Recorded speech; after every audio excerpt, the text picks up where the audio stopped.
Amin'ny mahapahay toekarena azy dia nanao jeritodiky ny toe-karem-pirenena tao anatin'ity taona 2012 ity Andriamatoa Faliery Ramakavelo hetsekila nefa mampandinika ny toetra raha-pirenena azy ihany koa dia nitondrany ny fomba fijeriny ny mahakasika ny fifidianana izay nitanterahana ny 20 ny volana desambra lasa teo. Maro ireo tranga nisongadina nanamarika ny taona 2013 raha ny fijeriny Faliery Ramakavelo ny toe-karem-pirenena.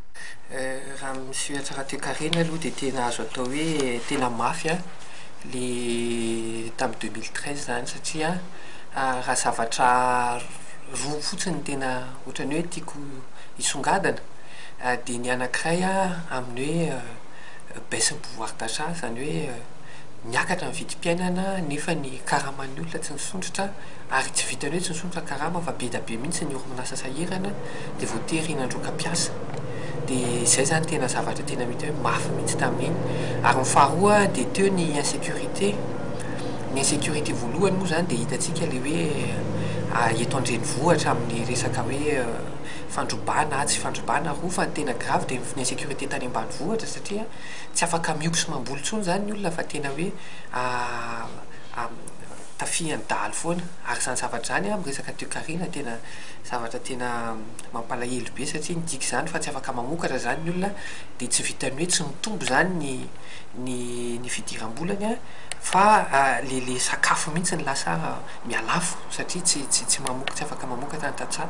Eo ihany koa moa le reny hoe fahatongavan'ny valala reny eo ihany koa ny inondation nisy tany aty moa zany zavatra rehetrarehetra zany miteraka zavatra tena hoe manahirana mihitsy amin'ny resaka toe-karena tamin'ny 2013 iny. Ho an'ny taona 2014 dia tokony hihain'ny tenin'ny vahoaka ny fanjakana raha ny voalazany ity pahay toe-karena ity. Ary ny rarina hoe 2014 mba tena hoe taona mba tena hoe afaka mba miaina tsara amin'izay ny gasy fa tena sahirana mihitsy tamin'ny taona iny. Ahoana moa ny ahafahan'ny gasy hoe afaka miaina tsara amin'ny 2014 ny fanjakana zany tokony mba hino amin'izay ny zavatra tenenin'ny vahoaka. Nisy fotoana zao ny GEM tsy nandohitra betsaka ny teny hoe tsy fanaran-dalàna zany efa mahita hoe tena acte civisme civique reny satria ary zareo tena nandray ny andraikiny nijoro niteny tamin'ny tompony andraikitra hoe tena tsy lasa tsony mihitsy fa ovao zao zavatra zao. Ary zany mihitsy nandray ny andraikiny ny tao amin'ny GEM fa anjaran'ny fanjakana koa tokony mandray ny anazy zany hoe tokony mihaino. Fonctionnaire koatra zany tsy sitrapon'le olona mihitsy hoe andeha grevy fotsiny eny an-dalana eny nefa mpampianatra nefa dokotera fa tena matoky zareo manao an'ireny dia tena hoe tena tsy zakan-drareo tsony ny akelin'le karama nefa ngeza be ambony be le vidim-piainana. Amin'ny 2014 koa zany tokony tsy manao promesse fotsiny ohatran'izao zay président tondreo fa tena tokony hoe mijery mihitsy mihaino ny etaetan'le vahoaka ary manome vahaolana. Nanao ny heviny ihany koa i Faliery Ramakavelo mikasika ny raharaham-pifidianana. Assemblée constituante no mety indrindra ivoahana amin'ny crise fa tsy élection présidentielle. Raha mbola miziriziry amin'io tsika dia tena hoe atahorana hoe vao maika hiamafy ny crise ary vao maika hijaly ny vahoaka.